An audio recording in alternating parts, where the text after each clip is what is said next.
Hi, everybody. My name is Phil Blancato, CEO and President, Latimer Falman Asset Management, Chief Market Strategist for Jose. Welcome to another weekly Market Impact, the Friday edition.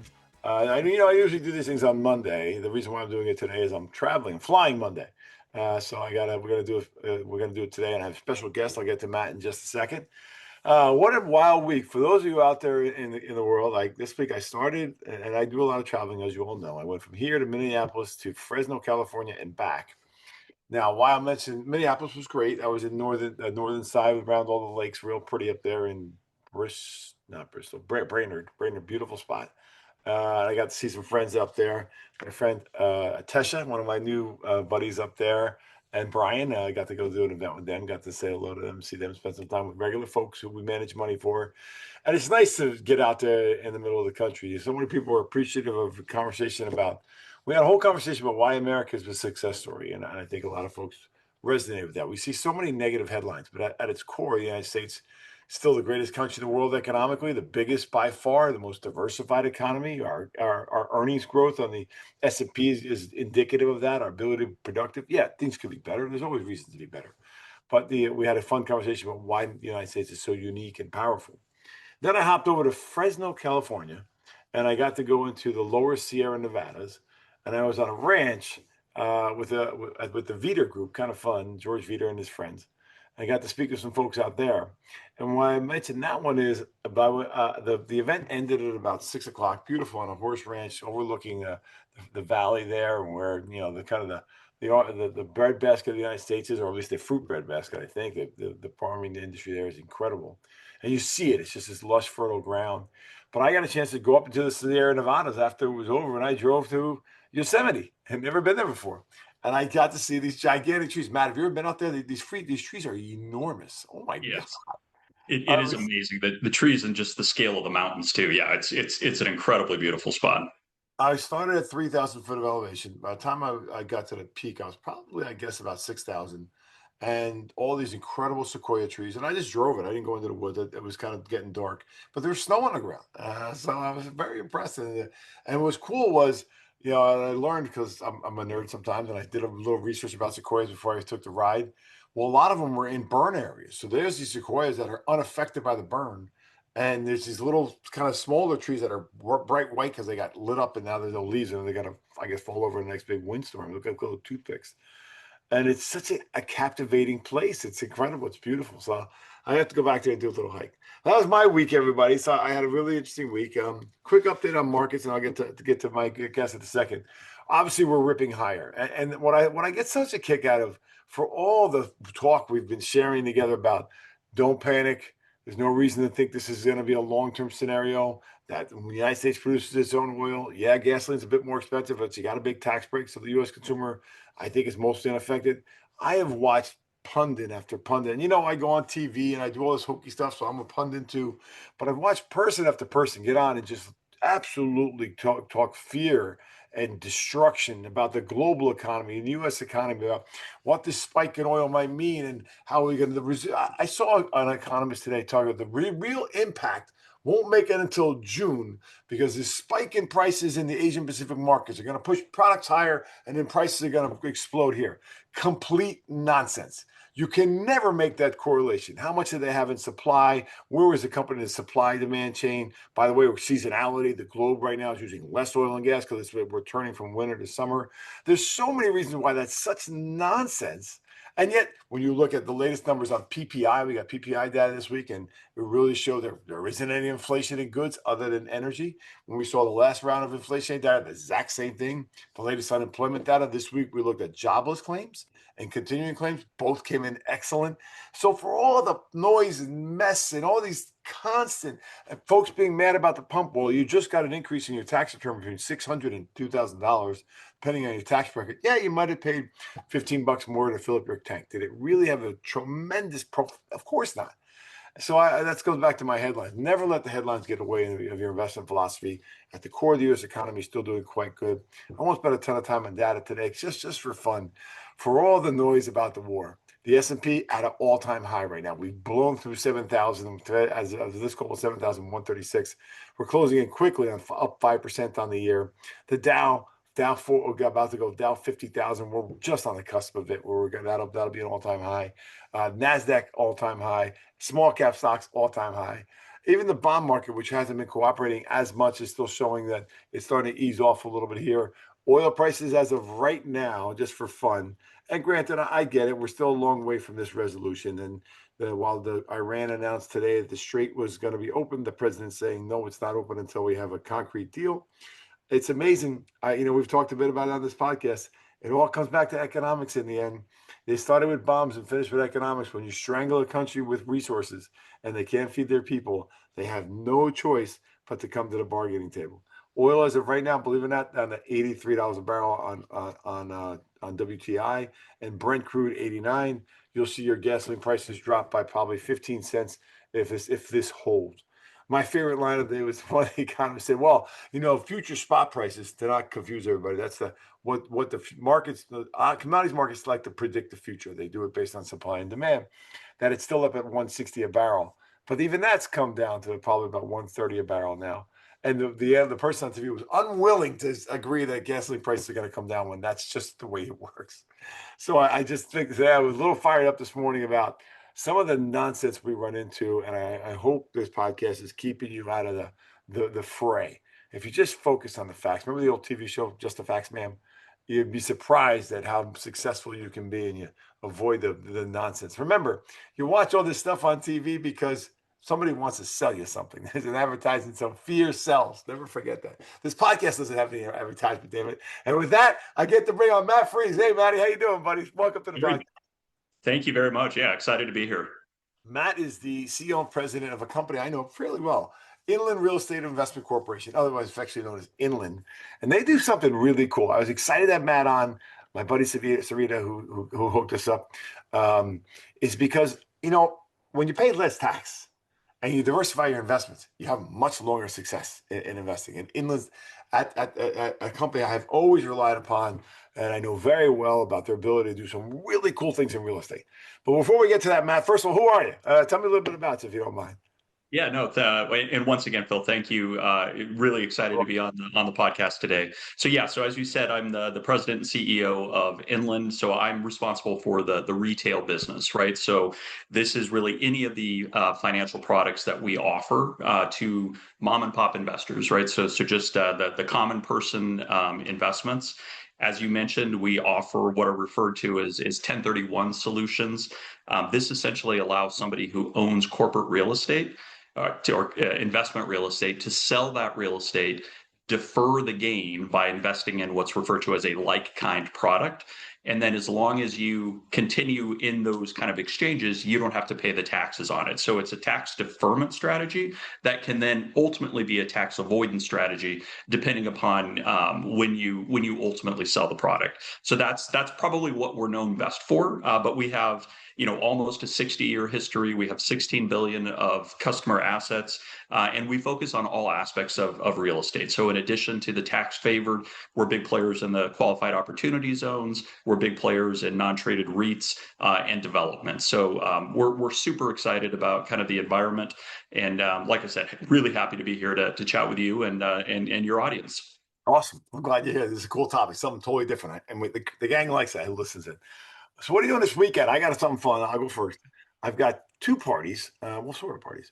One is a 60th birthday for a friend of mine. And I take this party with a grain of salt because it's my first of my core group of friends to turn 60. Oh, God. And you know who's next, Matt? That's me. I'm 58. I'll be 60 next summer, next August. So I got a year and whatever to go. Oh, no, I can't even believe it. I can't even wrap my head around it. But it'd be a fun event. He wanted a ticker tape, the electronic ticker tape. So he's going to hang it on his wall, and this thing will put everything from Nice. stock symbols to sport and headlines. So that's what we got him. I don't think he knows that yet. So he doesn't listen. He won't get to hear this yet. So it's all good. And tomorrow night, Matt, life is about reciprocity. What you give is what you get. So I'm taking out two doctors to dinner who are both kind of my daughter, Marcella. Now, everyone on the podcast knows I have two daughters at the University of Georgia, hence my Georgia logo. I'll be down there next weekend. By the way, for my listeners who know me well, we had a flood and we own a little condo down there. And the apartment above us flooded yesterday. They called me up in a panic going, "Your apartment's flooding." I'm like, "It can't. I have an automatic shut off in there." So it can't be me. Sure enough, the guy's apartment above, the water line busted on the washing machine, flooded everything out. You got to get it gutted. I'll be there next weekend. Hopefully by then it'll be dry and we'll hope be on the construction because I'm Italian. My mom and dad have passed, but my in-laws are alive and they're coming with me to the University of Georgia for graduation on May 8th. If that apartment's not ready, I'm a dead man. So we're not even Yeah. anyway. So I don't know Yeah. what that topic, but tomorrow I got to take two doctors out to dinner who were very nice to my daughter who was in Georgia. What are you doing this weekend, man? Anything fun? Yeah, so we do have some excitement this weekend. So you probably would never guess this by looking at me, but one of my we have five kids, but one of them is an incredibly good distance runner.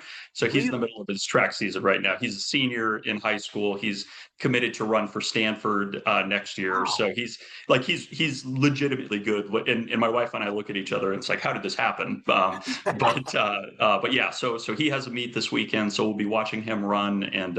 Yeah, it's always fun to do that. So that's That's that's probably awesome. the highlight of the weekend. My younger daughter Marcella was a big time track runner, 800 and Okay, 400. I love going to track meets. It was an all day yeah, thing. So my deal was, all right, my kid's going to run like for 2 minutes right, in the 8 hour stretch. But I got all the other kids' names. I learned everybody ran what. So I was, but no, the parents didn't even go. So I'm there. I am the right, cheerleader. Come on. yeah, And I loved it. It was a lot. It was a lot of fun. All yeah, right, so let's get into this thing, Matt. Oh, by the way, your son's amazing, and congratulations on five kids. I look back and we have two. I wish I had more. Mistake, yeah. but two good girls. But good for you. That's exciting. Wish your son luck for me, Stanford. He must be a very Yeah, bright, talented thanks. young man. That's Yeah, congratulations. yeah, we're very proud of him. Yeah, that's cool. All right, so I was at one of the events, the one in Fresno. Someone said to me, "I have a piece of real estate investment property. Is this a good time to sell it?" And I'd love to hear your thoughts. I'd love. I'll see if I get my response right. I can't hear what you say. Yeah. But what are your thoughts? Is this a good time to be buying investment real estate or selling it? What's the state of the real estate market Yeah. in your from your lens? Yeah, so I think it is a very attractive time to buy, right? So the last 3 to 4 years have been challenging from a real estate perspective. You had kind of the higher interest rates. Interest rates always create challenges for real estate investments. So when you saw kind of the rates go up, that certainly kind of hurt the performance. Then you also kind of coming out of COVID had a wave of development because there was so much demand. So the last 3 years have been a bit of a struggle. We think that's changing. We think that what used to be pretty significant economic headwinds for real estate have shifted, and now we're going to have some tailwinds, right? So, obviously, you talked about the uncertainty of the war. Let's put that aside for a moment because we think that's temporary. But in general, you're moving into a lower interest rate environment because when interest rates went up, there wasn't a lot of development. The market has really absorbed a lot of the production that was generated kind of immediately coming out of COVID. So we think that this is a good time to buy. What Inland is also very focused on are, I remember I'm sorry. Is that because that's because as interest rates go down, prices go higher, right? Kind of like a bond that's relationship. correct. Which one That hit? is correct. Sorry, go ahead. Yes. Yep. No, exactly. From an Inland perspective, a lot of our investment thesis right now is focused on demographics. So everybody knows that baby boomers continue to age, they continue to get older. So we think there are certain segments within the real estate economy that are going to do better than others, right? And so we think by being strategic about what you're buying and where you're buying it, you can get both the market tailwinds that will help. Plus, there'll be another driver from a demographic perspective. So what do I mean by that? Things like senior housing, right? As the boomers continue to get older, they're going to need more assistance, more help from an aging perspective. Medical office buildings, right? Same idea. As they get older, they're going to have more need for medical care, and there's opportunities there. Outside of just the aging component, we also think self storage. Self storage did amazing during COVID. Yeah. That generated a lot of investment, and so then kind of went through a little bit of a decline. But we think now we're poised to kind of continue that stretch. And also, you mentioned that your girls are at Georgia. Student housing is another area, particularly around Power Four type schools.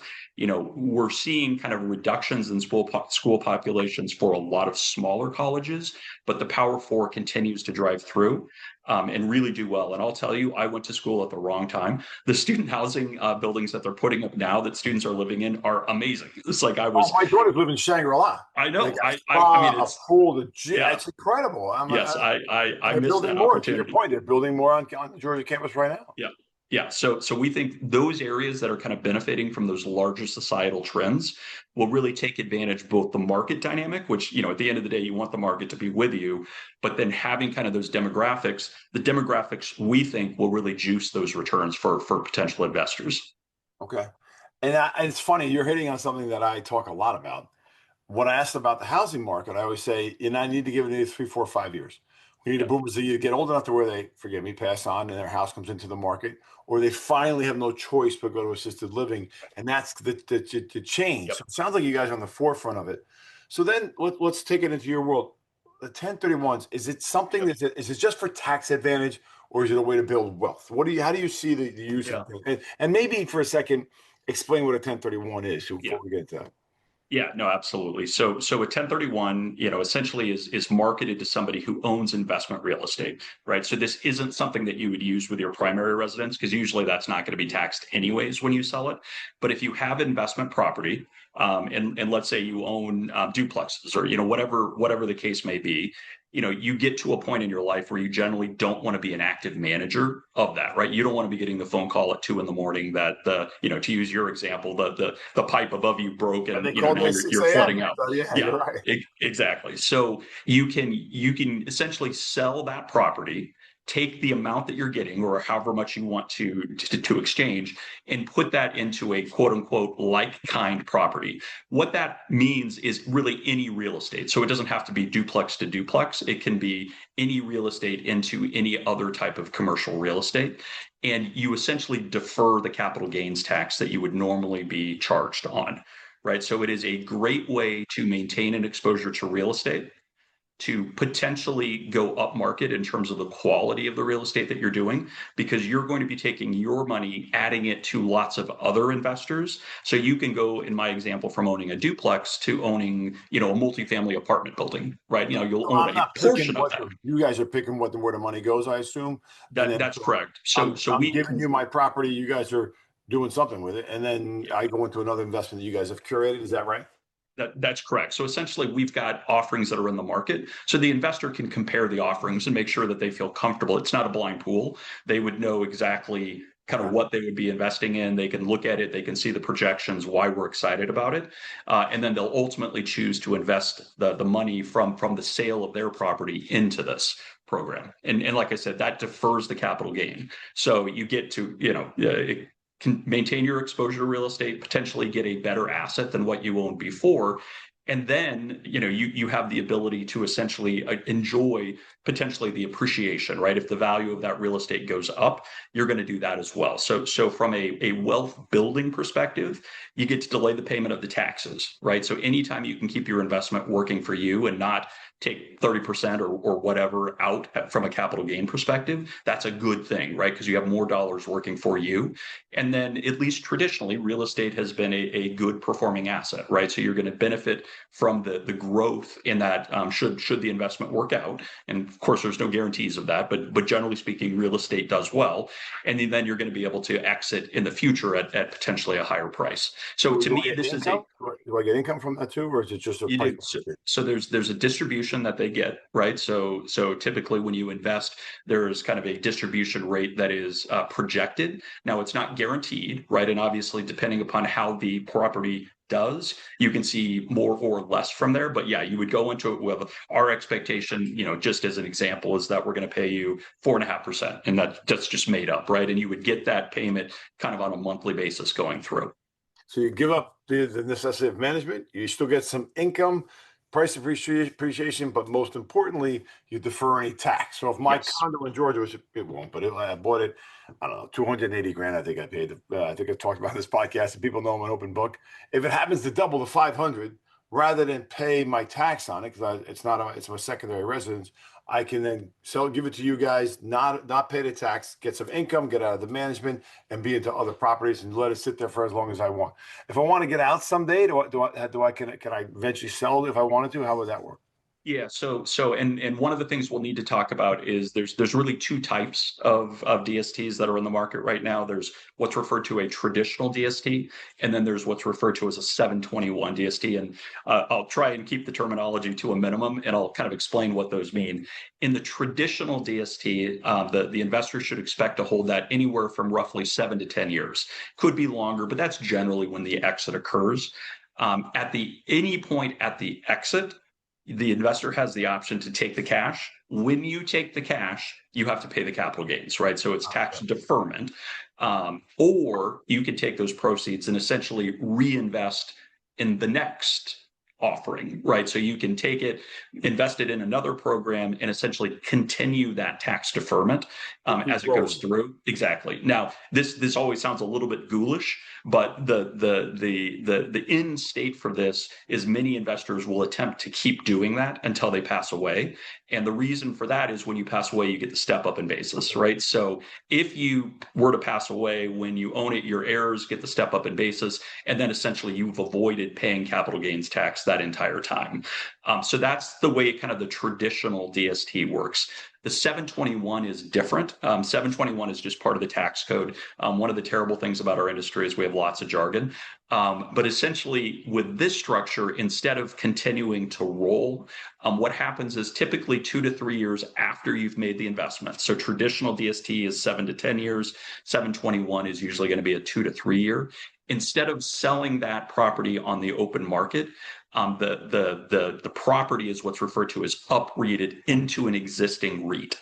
So what that means is that you immediately get diversification, right? One of the challenges or one of the risks with the traditional DST structure is the investment pool tends to be smaller, right? You'll have exposure to, a single asset or 2 or 3 assets, whatever the structure is of that underlying DST. But with a REIT, you get much broader diversification, so you're less reliant on the performance of that specific investment. The downside of the 721 solution, though, is that once you've taken the operating units of the REIT, you can't continue to do that role that we talked about. So essentially, you're going to be in that REIT until you decide to sell or until you pass away. So depending upon your age, you might be in that REIT for a very long time. Well, less thinking about it, right? You're in there, you get your income check, set it, forget it, and off you go. Yes. What are some of the common sorry, go ahead. Yeah, so we actually like both approaches. So from an inland perspective, we offer both. So we have the traditional DSTs, we also have the 721s. Ultimately, I believe that that different clients like them for different reasons in terms of the two. So having both, we think, is really important.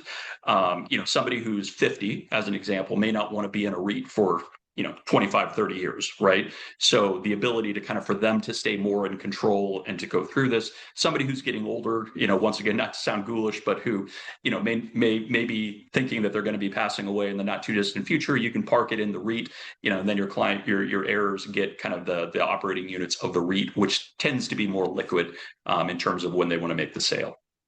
Got it. I mean, it's pretty straightforward if you really think about it. It's just a way to do a lot of to kind of shed the burden of real estate, but still be in the real estate market, which is kind of cool. What are some common mistakes folks make when you think about it? Yeah, so because this is ultimately governed by the tax code, it tends to be kind of technical and kind of precise, right? And one of the unique things about doing any type of an exchange is that you can't physically take control of the proceeds, right? So let's go back to my original example where I own a duplex and I want to sell it. So I've marketed the property, I close on the property. If I take possession of the proceeds, so if they come to me to my bank account, then you can't do an exchange.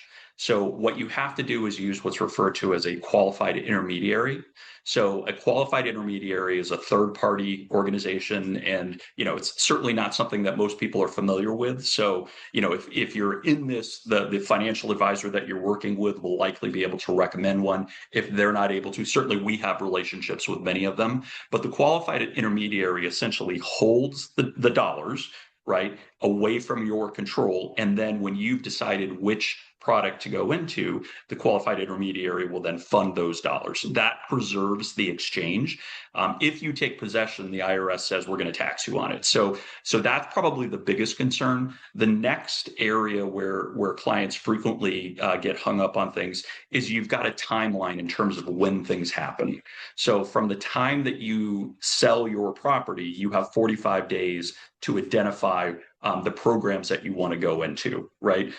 So you have to, the sooner you can engage your financial advisor, letting them know that you're planning on selling this property so that a lot of that work can be getting done even before you've sold, that's better. The longer the time frame you have, the easier it is to make sure that this goes smoothly and it executes correctly. That sounds like it makes it easier though, because once a client is okay with it, advisor grabs a third party and they handle everything. If I They understood do. that right, so that makes They it do. quite simple. So really, Yeah. for everyone listening, it's really they got to decide if they want to be out of a property. Then they can look at your offer and say, okay, I like the perpetual, or I like this particular thing that happens to be. I don't know. I know that area of the country. Right. That's a multifamily I've seen. I want to be in that, so they can decide which Yes. one's better for them. I mean Yes. that's very straightforward. So then what's the deadly sins? Sometimes Yeah. people make goofy mistakes and don't understand the IRS restrictions. What's something the real Yeah. pitfall? Yeah, so with the DST or the Delaware Statutory Trust, that's another one of our jargons that we like. With that structure, there are some key things that you have to be aware of. I think the most important piece to understand is that within that Delaware Statutory Trust structure, you don't have the ability to recapitalize or refinance the investment, right? So when the investments are made, typically, not always, but typically you're going to have a 10-year loan that's essentially part of the exchange process.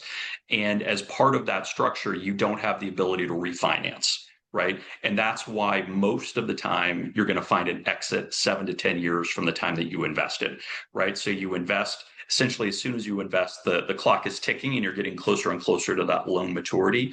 Because you can't refinance, you want to sell that when there's typically a little bit left on your loan to another buyer, and that's what prompts the additional amount. So these can be a little bit time bound in terms of kind of where you're going. If for whatever reason it's just not the appropriate time to sell, you can do, and once again I'm going to use jargon, do something called a springing LLC, which allows you to then do that. But that's complicated, extends the life of the investment. But the biggest thing is kind of going into it with the recognition that there's structural reasons why you'll need to kind of hold that for the 7 to 10 years. The other thing about that is these aren't liquid during that period of time, right? So if you invest in that traditional DST and 3 years later you say, I want out, you don't really have that ability until you get to the point where the property is sold to do it. So there are some liquidity. Okay, that's a good point. You got to be careful depending on how you enter, what the current piece of property you have is. It sounds like debt on it. It could be a little bit challenging too.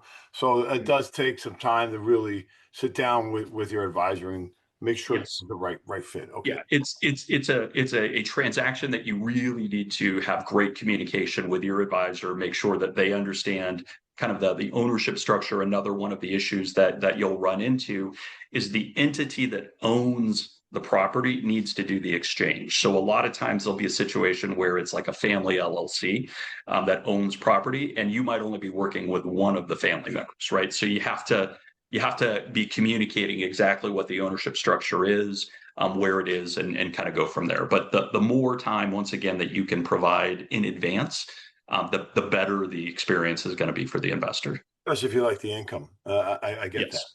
So then Yeah. if we kind of pivot a little bit and just said, for the person listening, if you've got a piece of property that you don't want to maybe continue to own or manage, that's your starting point. Whether Yes. which direction you go based on your debt, your time horizon, the two different types you offer, I think that's something they don't need to worry about today, but they want to find a qualified advisor who can walk them through it and then work with you all to find out what's the right fit. That's correct. Yep. Okay. Absolutely. So then, I get this a lot. Is this just a fancy tax loophole? To me, it doesn't sound like it. I'm physically offloading a piece of real estate, but how do you look at that Yeah. that kind of that question? Is it just a loophole? Is it, what could the loophole change or and so on? Sure. Yeah. So it could it change? Yes. I mean, without question, it could change in the future. But this has been a rule that's been on the books for over 100 years. So every time they're going through budgetary discussions on Capitol Hill, you'll hear discussion of, are they going to do away with the 1031 exchange? So it's not the first time that there's been conversations about that. In our mind, there are lots of reasons why it's important to keep it.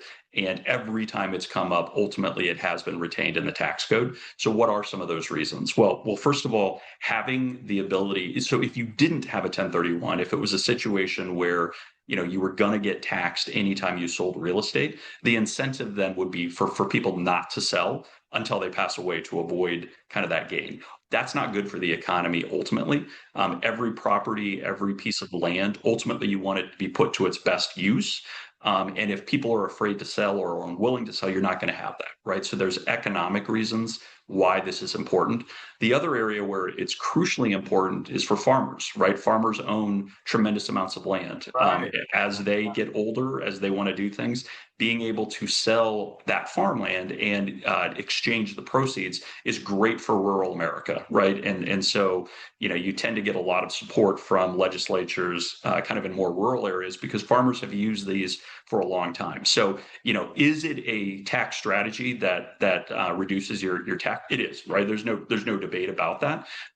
But having the ability to keep the real estate markets more liquid, more moving, has traditionally been something that the government has said, what, this is a good thing for our economy, and that's why it stays in there. Start messing with farmers, people get mad at you. That's right. That's right. Yeah. It's funny, everybody. I get this question a lot. Back to my opening statement about the strength of the United States. One of our core principles, and in different countries don't have a very different philosophy on this, is your ability to move assets from one generation to the next. Right. If you want to, if you're a Bernie Sanders fan, and I'm not picking sides here, but if you want to look at the logic, is get rid of step up basis. And if you did that, then everybody, not just for the wealthy, but for everybody, then you'd have a scenario where every single thing you own when you die would be fully taxed by the federal government. And that would be terrible. Think about the family farm. In my opinion, that would be terrible because you've created wealth for your family. Why shouldn't they be able to enjoy that wealth? Especially, by the way, the money you used to buy that other real estate was taxed. The income you get off of it is taxed. Annual real estate tax. So you're paying taxes, of course, on the investment or the real estate all the way through. So it's not like you don't pay any tax on it. You just don't pay on the principal sum.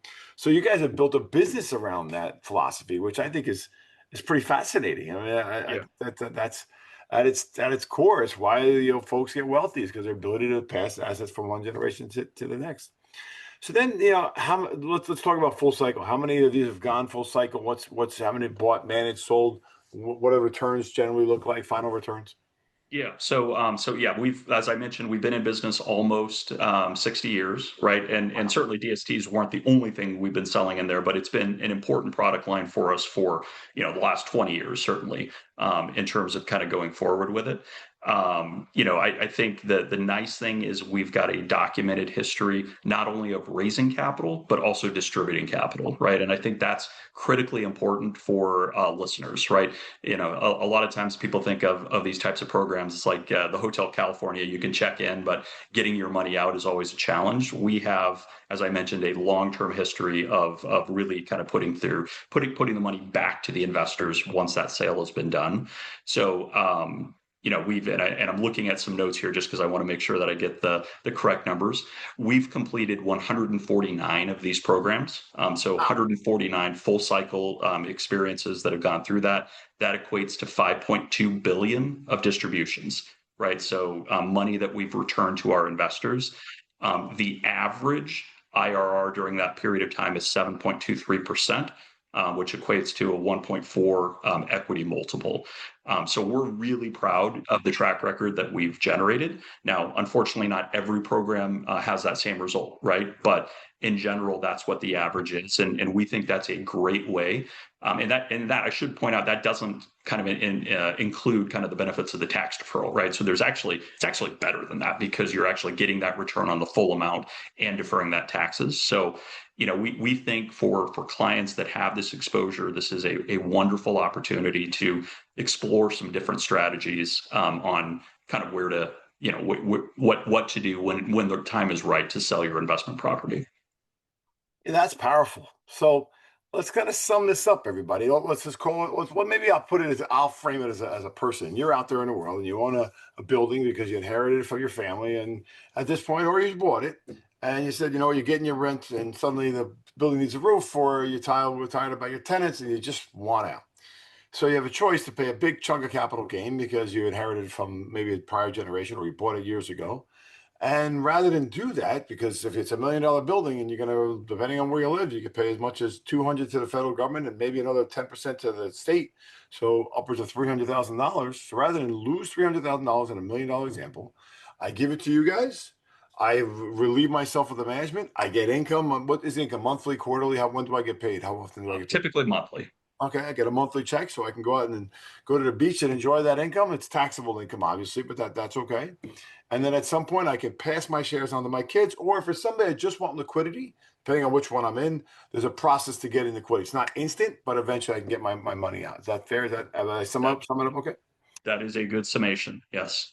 Let me give you the final word, and then we'll just do something fun to wrap us up. You know, what would you like to leave the folks with? If there's a thought on what a 1031 is, or how Inland can help folks, well, how would you let me let you sum it up? How do you want it to? How do you want folks to take this away?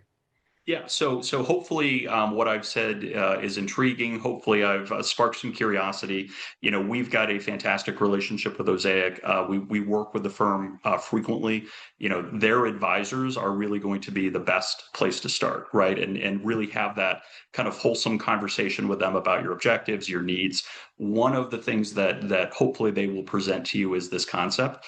It's not going to be right for everybody, but for the right person, this is very powerful and can be a really good solution to allow you to continue kind of your ownership in real estate and defer those taxes. Give up the management at its core. I'm getting income. I'm deferring the taxes. I don't have to worry about managing anymore. I get price appreciation of my property. There's a lot of upside to it. I think that's really interesting. All right, Matt. The fun part of our podcast. Hey, we made it to the end. So we already did what we're gonna do Yes. this weekend. So we don't have to do that anymore. But if you had to say somebody out there in the world that you want to give a shout out to, it could be your son, your family, or a politician or a sport athlete, any of the above. I need a shout out of the week from you. Who's Yeah. your shout out? All right. So I mentioned that I have five kids. So Sean, the runner, is the youngest. The oldest Youngest. the oldest is in her second year of medical school.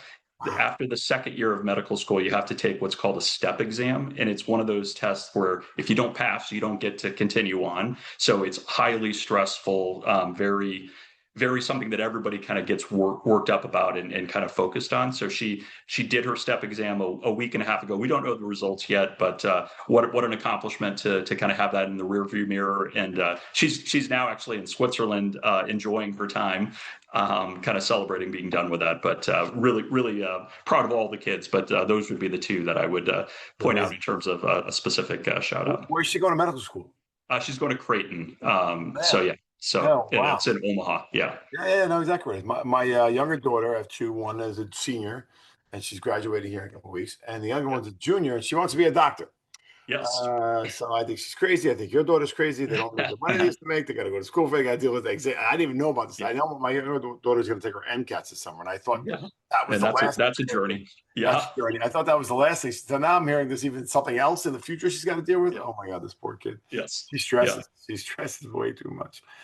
Oh boy. Well, congratulations to your daughter. I think that's amazing. Good for her. So I usually do something fun, sports, politicians, and so on.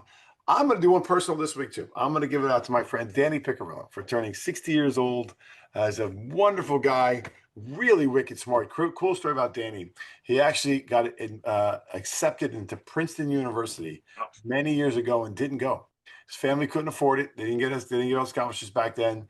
He went to his credit. He went to Montclair State, and he's a very, very bright guy. And he's a senior vice president. I think it's his title at Prudential Insurance. He runs a big portion of the tech programs. Great father of three. He's an entrepreneur. Yeah, I have great. He owns a ravioli company. That's a long story. So I have a buddy, and we're all Italians. We're all mixed in together. So I make homemade sauce. I do a couple hundred quarts a year. And then he does these fresh ravioli. Every once in a while, we have a big dinner. We get meatballs, and it's just like out of a movie. Sounds Well, amazing. yeah, we have a lot of fun. We do a lot of cooking, and I send out the homemade sauce all around the country because people are dying to try because I talk about it so much. By the way, for my sauce fans, my tomatoes are doing really good. Getting a lot of heat here. I start my tomatoes from scratch, and I'm already about 2 inches tall, maybe three, and I'm getting some real growth. I'm very excited about that. But my shout out is to Danny Piccirillo.